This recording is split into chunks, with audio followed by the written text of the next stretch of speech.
Hello, wonderful people. I'm Dane Peterson from Wonderbot Animals. And here is Little Girl Sends Letter to Cat in Heaven and Receives Sweetest Reply from Mailman.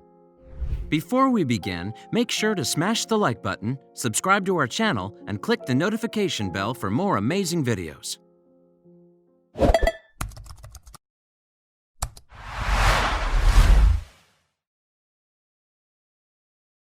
Losing a pet is always difficult, but when you're a child, it can be even worse to get through the grief. Children are still learning about life and loss, and to have someone they love so dearly taken away at such a young age is bound to cause some heartache. So when a little girl from Walton-on-Thames, UK, lost her beloved pet cat, to say she was devastated was an understatement. After being worried about how her best friend was getting on in heaven, she insisted on writing a letter to her, which the little girl and her mom posted into a Royal Mail postbox. On receiving the letter, the mail company did something beautiful and decided to write a reply back to the heartbroken child. Get those tissues ready, because this story will certainly pull at your heartstrings. 5-year-old Nevaeh Lowe had always had a close bond with her cat Tintin. So when the cat sadly passed away from heart failure, Nevaeh decided to write her a letter, enclosed with the photograph of the pair so that, "I have a photo of you, and now you do too." Mom Tamara, 26, was a little skeptical about posting the letter and told her daughter that it might not be able to get all the way to heaven. But Nevaeh insisted, so together the pair dropped the letter into a local Royal Mail box.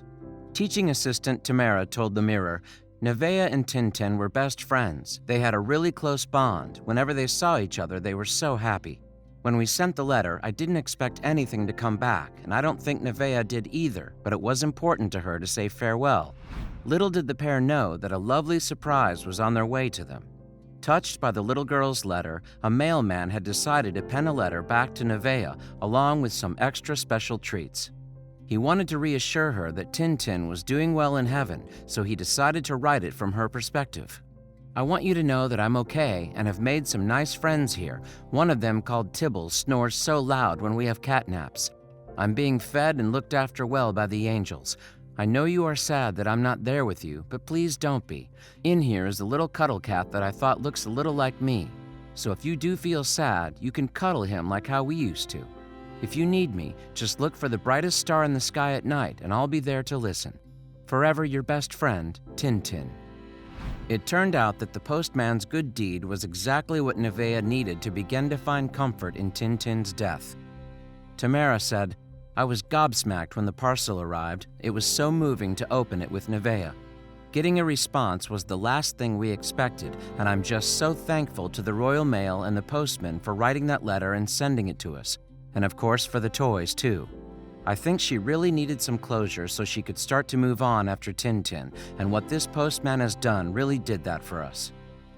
But who is the amazing mailman who took time out of his day to write the letter? Tamara was determined to find him and say thank you, and before long she had managed to make contact with his wife.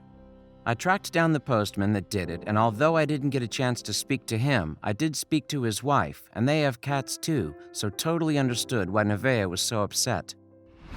Since the letter came back, Nevaeh has been doing much better in dealing with the loss of her best friend. It turned out that all she needed was a kind-hearted mailman to reassure her that her cat was safe and sound in heaven.